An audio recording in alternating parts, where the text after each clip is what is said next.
কেমন আছো প্রিয় শিক্ষার্থী বন্ধুরা? আশা করি সকলেই ভালো আছো। আজকে আমরা একটা টপিক নিয়ে আলোচনা করব। টপিকটির নাম হচ্ছে কি? ধ্বনিতত্ত্ব। আচ্ছা, এই ধ্বনিতত্ত্ব কোনটা? ধ্বনিতত্ত্বের আলোচ্য বিষয়। এই প্রশ্নগুলো কিন্তু আমরা বারবার পরীক্ষা দেখতে পাই এবং প্রশ্নগুলো আমরা মুখস্থ করার চেষ্টা করি, যার ফলে আমরা কি হয়, ভুলে যাই।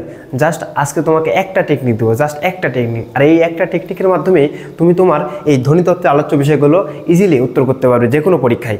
আচ্ছা, তাহলে দেখো আমরা টেকনিকটা কি বলছি।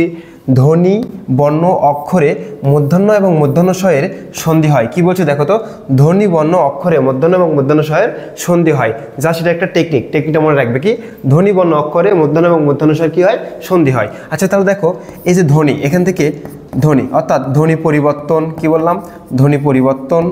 আচ্ছা, এরপর কি, ধ্বনির যত কিছু আছে, ধ্বনির উচ্চারণ, কি বললাম, ধ্বনির উচ্চারণ। আচ্ছা, তাহলে দেখো ধ্বনির উচ্চারণ। এরপর কি বলছি, বর্ণের উচ্চারণ, কি বলছি, বর্ণের উচ্চারণ। আচ্ছা, এই বর্ণ উচ্চারণ করতে কিন্তু কি লাগে আমাদের বলতো, বাকযন্ত্র লাগে না? বাকযন্ত্র ছাড়াও আমাদের বিভিন্ন অঙ্গ প্রত্যঙ্গ লাগে। এই বাকযন্ত্র কিন্তু এগুলোর আলোচ্য বিষয়, ঠিক আছে। বাকযন্ত্র কিসের আলোচ্য বিষয়? এই ধ্বনিতত্ত্বের আলোচ্য বিষয়। এরপর বলছে অক্ষরের প্রকারভেদ, অক্ষর কি, যা কিছু আছে অক্ষর রিলেটেড সব কিছু কোথায় আলোচিত হবে বলতো, ধ্বনিতত্ত্বে, ঠিক আছে। কোথায় আলোচিত হবে? ধ্বনিতত্ত্বে। এবার বলছি দেখো মূর্ধন্য এবং মূর্ধন্য ষ। আচ্ছা, এই মূর্ধন্য এবং মূর্ধন্য ষ দ্বারা কি বুঝবো? নত্যবিধান ও সত্যবিধান। কি বুঝবো বলতো ভাইয়া? নত্যবিধান এবং সত্যবিধান।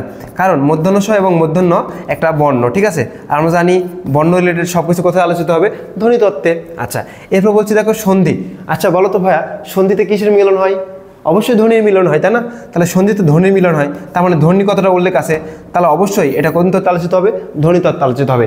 তাই জন্য আমরা টেকনিকটা বের করতে হবে যে ধ্বনি বর্ণ অক্ষরে মূর্ধন্য এবং মূর্ধন্য ষ কি হয়, সন্ধি হয়। যা সে একটা টেকনিক দিয়ে তোমার ধ্বনির আলোচ্য বিষয় অর্থাৎ ধ্বনিতত্ত্বের আলোচ্য বিষয় সবগুলোই ক্লিয়ার হয়ে যাবে আশা করি। ধ্বনিতত্ত্বের ইংরেজি নাম কি বলছি বলতো ভাই? ফনোলজি। অর্থাৎ ধ্বনিতত্ত্বের ইংরেজি পারিভাষিক শব্দ কি? ফনোলজি। আর এই টেকনিকটা মনে রাখো, তোমার ধ্বনিতত্ত্বের আর কোনো সমস্যা হবে না আশা করি। ধন্যবাদ সবাইকে।